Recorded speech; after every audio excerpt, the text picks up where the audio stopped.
پھر مودی کو انہوں نے وہی کہا فاشسٹ ہے، یہ ہے، وہی جو باتیں وہ کرتے ہیں۔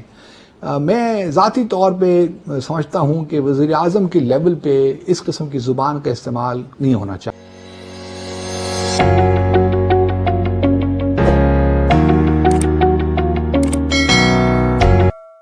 ہم نے پچھلے 2 سالوں میں دیکھ رہے ہیں کہ ایک مسلسل بتدریج طریقے سے زوال انحطاط کا شکار ہے وزارت خارجہ بھی اور ہماری خارجہ پالیسی بھی۔ آپ مثال کے طور پر تھرسڈے کی تقریر ہی کو لے لیجئے عمران خان صاحب کی۔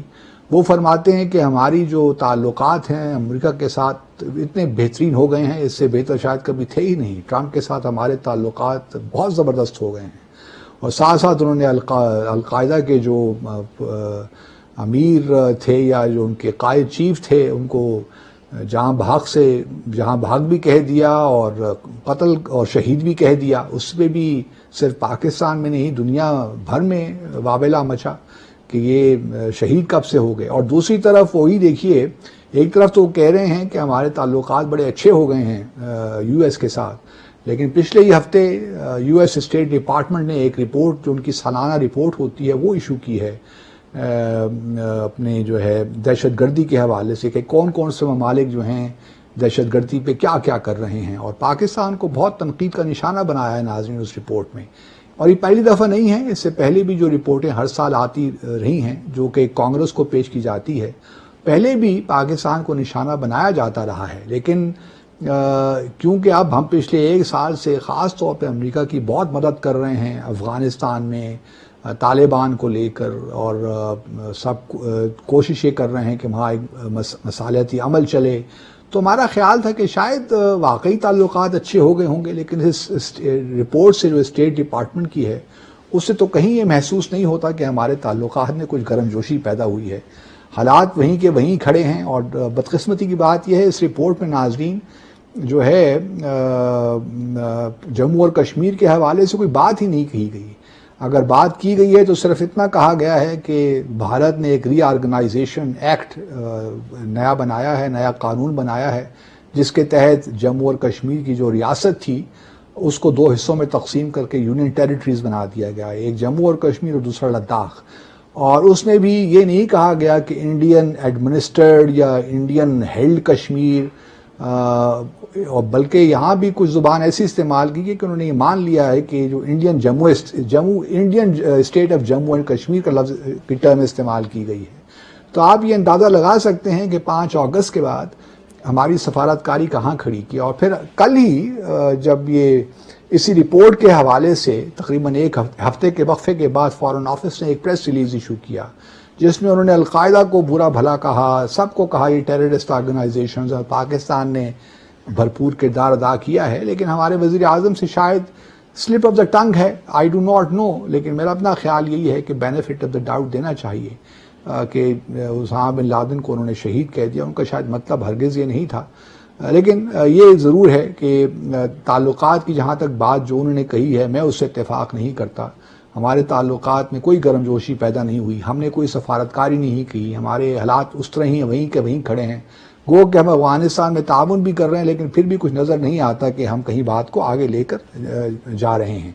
تو اس لیے یہ کہنا کہ جو ہے تعلقات میں بڑی گرم جوشی پیدا ہو گئی ہے، میں سمجھتا ہوں کہ ذرا قیاس یہ ہے، خوش فہمی آپ کہہ لیجئے، کوئی ایسی مجھے کم از کم گراؤنڈ پہ کچھ چیزیں نظر نہیں آتی۔ دوسری طرف ناظرین یہ بھی ہم دیکھ رہے ہیں کہ بھارت نے بڑی چالاکی کے ساتھ ان سارے مواقعوں کو استعمال کرتے ہوئے ڈومیسائل جو انہوں نے اپنا ایک پالیسی اپنائی ہے، جو 35A کو ہٹایا ہے کہ جو آبادی کا تناسب ہے اس کو تبدیل کیا جائے، ایک مسلم اکثریت علاقے کو مسلم اقلیت میں تبدیل کیا جائے، تو اس پہ کام شروع ہو گیا ہے۔ تقریباً 25,000 لوگوں کو اب ڈومیسائل ایشو ہوں گے، اور اس میں بہت سے فوجی حضرات بھی ہیں، بہت سے جو بیوروکریسی کے لوگ ہیں وہ بھی ہیں۔ تو آہستہ آہستہ آپ دیکھیں گے کہ ایک سلسلہ شروع ہو گیا ہے۔ اور پھر پرائم منسٹر نے مظفر آباد بھی کل گئے اور وہاں پہ اپنی تقریر میں یہ کہہ دیا کہ پھر مودی کو انہوں نے وہی کہا فاشسٹ ہے، یہ ہے، وہی جو باتیں وہ کرتے ہیں۔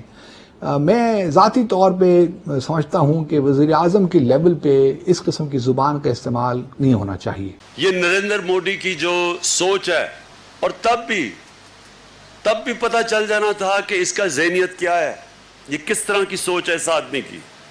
یہ ایک عام آدمی نہیں ہے، یہ ایک سائیکوپیتھ ہے.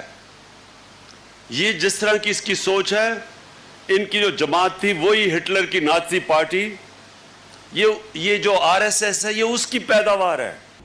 آپ مجھ سے اتفاق نہیں کریں گے، لیکن میرا یہ خیال ہے، کیونکہ میں اگر کہہ دوں تو کوئی بات نہیں ہے، کوئی اور جرنلسٹ کہہ دیں، تجزیہ نگار کہہ دیں، لیکن پرائم منسٹر کے لیول پہ اس قسم کی زبان کے استعمال سے گریز کرنا چاہیے. اگر وہ اتنے ہی فاشسٹ ہیں، اور یقیناً وہ ہیں، اس میں قطعاً کوئی شک نہیں ہے، نہ ہم آر ایس ایس کے ایجنڈے کو اپروو کرتے، لیکن آپ یہ بھی دیکھیے کہ بھارت اسی دوران جو ہے 184 ووٹ لے گیا اقوام متحدہ میں قومی اسمبلی کے انتخابات میں. تو آپ کی سفارتکاری ہے کہاں؟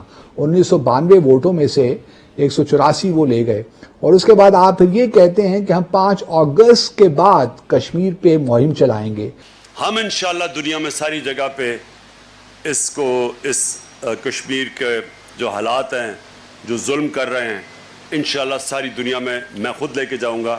پہلے بھی میں نے بات کی ہوئی ہے، جو بھی دنیا کا ہیڈ آف سٹیٹ ہے اس کو میں سمجھاتا ہوں کہ یہ کتنا خطرناک، کس طرح کا ایک خطرناک سوچ جو ہندوستان کے اوپر قبضہ کر کے بیٹھ گئی ہے، ان کو بھی میں آگاہ کرتا ہوں. اور انشاءاللہ آپ جب دیکھیں گے کہ 5 اگست سے پہلے ہم پوری تیاریاں کریں گے، جدھر بھی پاکستانی ہے، جدھر بھی کشمیری دنیا میں ہے، سب کو ہم تیار کریں گے کہ پوری ہم موومنٹ ساری دنیا میں کریں گے، پاکستان میں بھی دنیا کو بتائیں گے 5 اگست کا، اور اس کے بعد پھر اور تیاریاں کریں گے.